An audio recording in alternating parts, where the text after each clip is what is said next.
Hello everyone, and welcome to Symphony Preview on Helena Civic Television. My name is Cameron, the Helena Symphony's Director of Development and Communications, and I'm sitting down today with Maestro Allan R. Scott. We have an incredibly busy November coming up, and we have a lot of really exciting concerts and events that we want to chat about. So thank you so much for sitting down with us, and let's dive right in. Do you want to introduce what we have coming up first? Well, I think sort of as a schematic, November 6th, depending when people are watching this, some of this might have already occurred. November 6th is our next Symphony Kids, which is so wonderful. It's written for 5 to 10-year-olds, but anybody can come for any age. It's a free event, 10 to 10:30, you're in and out. It's members of the Helena Symphony Orchestra, actors, narrator, life lesson, music lesson at St. Paul's United Methodist Church. It's a really great thing for families and kids. That's Saturday, November 6th. November 13th is the Mozart by Candlelight, which is one of the most popular non-series concerts. It's not part of the season ticket package. You get your tickets, it's open seating. Russian pianist Anna Kislitsnya, world famous, wonderful, and the whole thing is surrounded by hundreds of candles up on the stage area. And then November 20th is our fundraiser, and I'll let you talk about that. And then December 13th, so we have November 13th and December 13th that's on a Monday in December, and there are 2 performances of Christmas in the Cathedral, a 5:30 p.m. and an 8 p.m. Again, not part of the subscription series, and you buy tickets separately for that, and those things usually sell out. But the fact that we're doing 2 performances really gives opportunity for people to come. Most of our masterworks have been broadcast so far, and many of our concerts are. The Mozart by Candlelight will be broadcast on the home stream Your Helena Symphony, presented by AARP Montana.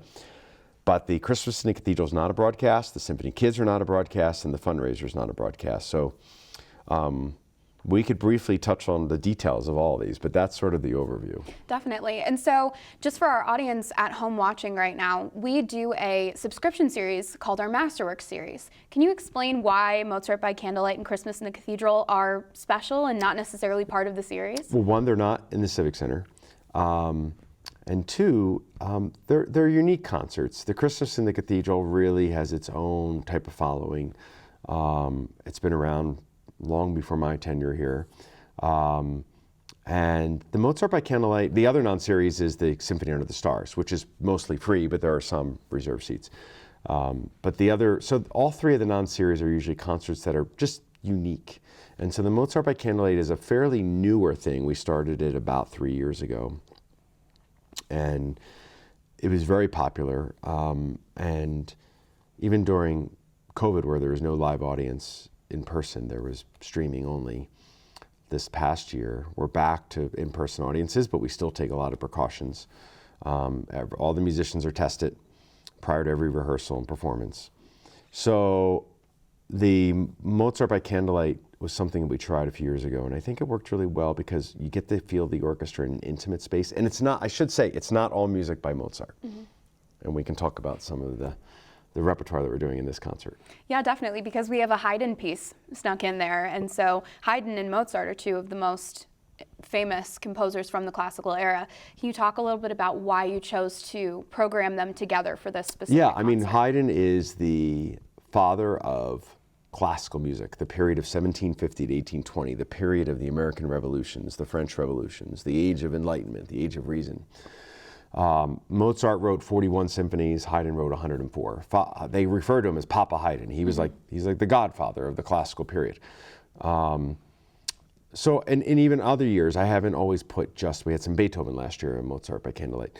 We're also going to open with an overture by a late 18th century Italian composer, Domenico Cimarosa. And Cimarosa is mostly known for his comedies. You don't see his operas done too much, but his overtures are done, and they're lighthearted. They're fun. Haydn's music, Haydn had such a wonderful sense of humor. He's kind of this easygoing guy. He's funny, he's silly, he makes absurd jokes. Mozart is this awkward, socially, inept, prodigy genius.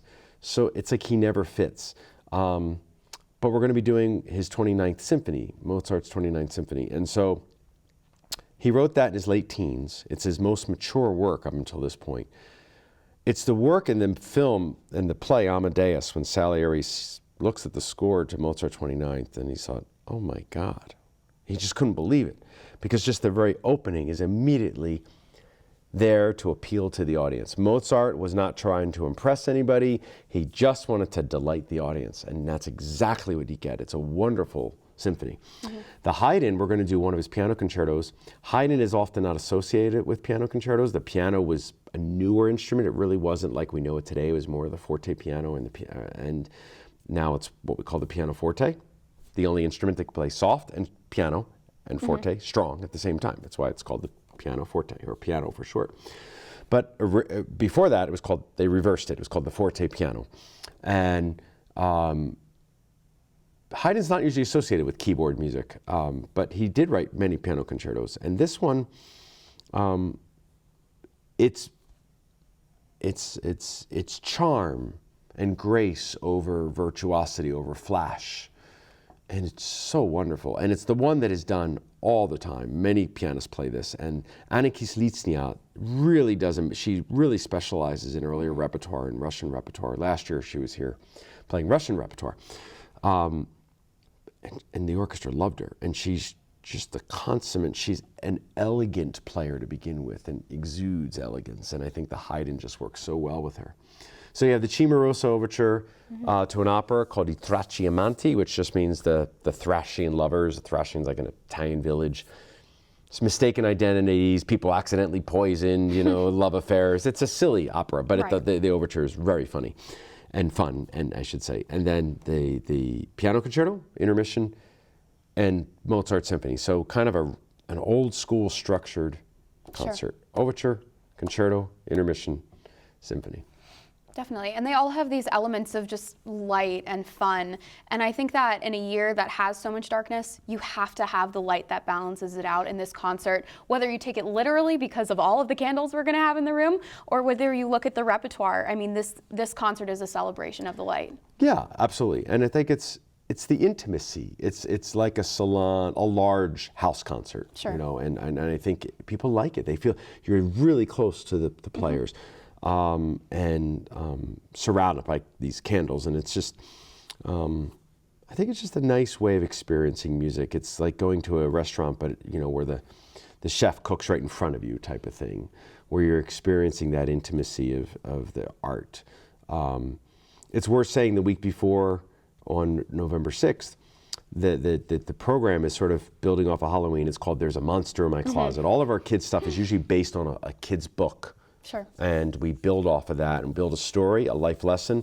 And it's the music from Mussorgsky's Pictures at an Exhibition, a very popular work. And it's all little quirky movements and fun. I wouldn't say it's scary at all. It's, it's about a kid, thinking there's a scary somebody under my bed or something, that kind of thing, and how we deal with that and it's just wonderfully fun. Yeah. And so we go from that to Mozart by Candlelight. On the 13th. Right, and then the following week we have a fundraiser. Definitely, and the fundraiser is going to be something that it only happens once in a lifetime. Our fundraiser this year is going to be celebrating the 50th birthday of Maestro Scott. He's our longest serving music director here at the Helena Symphony, and this is a wonderful opportunity for us to come together as a community and celebrate and also, raise money for this organization that has brought so much wonderful symphonic music to everyone in our community and to our international audience over the last 2 years. There's going to be a wonderful catered dinner service by the Silver Star. It's a pop of 70s, so it's a little bit of fun mixed in. Just such a wonderful community-based coming together event. It's such a great way to kick off the holiday season. Tickets are actually on sale now. It is $100 per person and $750 for a table of 8. And every ticket bought, every auction item purchased, every sponsorship, it all goes towards making what we do here possible. And I don't know if there are really words to express actually how important these events are to our organization. Well, and I think we try to do, as so many arts organizations and nonprofits do, we try to do fundraisers that are not just stuff you can go buy somewhere. These are and I don't know tons of what's going on because they're keeping a lot of it sort of quiet from me, but I do know that we do a Maestro for a Day where you get to conduct the orchestra. and I teach you how to conduct a piece, and that's fun. And or I make you a big dinner, and we do these experiences and some other really amazing experiences, not just stuff associated with me and the orchestra, but other things that it's about experiencing our music making in different ways. And so for those who love what we do, I'm grateful that they're tying it into my 50th birthday party, but it's really about supporting the symphony. Yes. And that's what I'm really grateful and excited about. And that's on November 20th, the week before Thanksgiving, and it's at the Great Northern, not at the Civic Center. It's at the Great Northern Best Western Hotel. And I would say the fun part about November is, even though it's so busy, it all falls under the umbrella of our annual gift campaign. And basically, for anybody who doesn't know, throughout the month of November, if you make a donation, we have an incredibly generous donor who will match any donation made throughout the month of November up to $20,000. So this is just such a wonderful time for us to usher in the holiday season early, celebrate how far we've come, where we've been, where we're going. It's just such a wonderful time of year, and I think that Christmas in the Cathedral is really the cherry on top of the first half of this season, and it's going to be a little bit different this year. I know people usually like the Messiah, but can you tell us a little bit about what to expect this year? And we do Messiah like every other year, and some people are diehard Handel's, even though Handel never wrote it for Christmas, but it's such a Christmas tradition in the United States. But we're going to go with, there's that tradition of lessons and carols, but we're not quite doing that. It's lessons and carols is sort of a narration of the Christmas story with music interspersed. It's not quite that. It's more poetry and music interspersing each other. So that's sort of the lessons and carols, different actors who are narrators, and mostly the Helena Symphony Chorale, but from music from Bach to living composers. The whole thing, though, really does center on this human sense of finding peace through unrest, whether it be the social unrest that we've all felt in the past couple of years, the social unrest and concerns from a pandemic, the divisions, the political divisions that the world sort of has been through, and this idea of forgetting that we're neighbors, we have more in common than we don't, and this idea that we just outcast each other for silly reasons. This is more about remembering that we exist as a humanity together, and it's about finding the common denominators that we all generally want to live in a peaceful world. We all want to be together. We all want to find ways that we have in common. So it's this very human, touching, intimate. The cathedral provides, obviously, regardless of one's religion, you immediately feel a sense of spirituality, whatever that is, whether it's Christian religion, whether you're Catholic or a Christian or it doesn't matter. You go into that type of building, you know you're surrounded not only by this sense of serene and ethereal space and magical space, but there's beautiful art everywhere, from the architecture itself to the sculptures, to the paintings, to the stained glass. You immediately feel like you're transported into something different. That helps us shed the stuff that prevents us from connecting. And I think we're going to have this, and it's only a 70-minute concert, and then we'll do 2 of them that night. The poetry is beautiful that we're doing, and so I'm really excited that what we're doing here.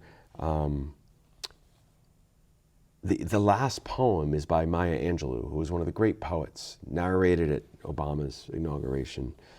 And we're doing one of her poems. It's actually called An Amazing Piece, a Christmas poem. And she goes through that poem. It's the longest poem. Most of them are very short, talking about all the world religions come together in a way that helps us find. All religions want a heaven. All religions have a paradise. All of us want something better for ourselves. Not just here, but whatever happens afterwards. And I would suggest that one of the other pieces of music that we're singing is called Still, Still, Still. It's a well-known German Christmas tune. This idea that we have to stop and just be and allow the silence and the stillness. In the Bleak Midwinter is another one, even when he is silent. And the last thing that we sing and play is called What is Peace?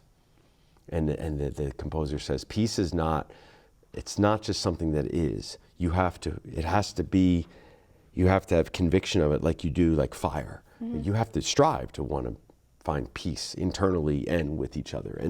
And I think that's what it's about. So I guess I'm using our world around us to determine what we're going to perform and say, and I think that's a good way to end the calendar year and a good way to go into this first half of our 67th season. I think so, yeah. And I think that that's the power of music and what it's able to bring out in all of us, and how we're able to share in this healing and in this reflection on everything through music and through these concerts that transport you to different places and times. And I hope that everybody will be able to join us for these amazing concerts for our fundraiser on November 20th.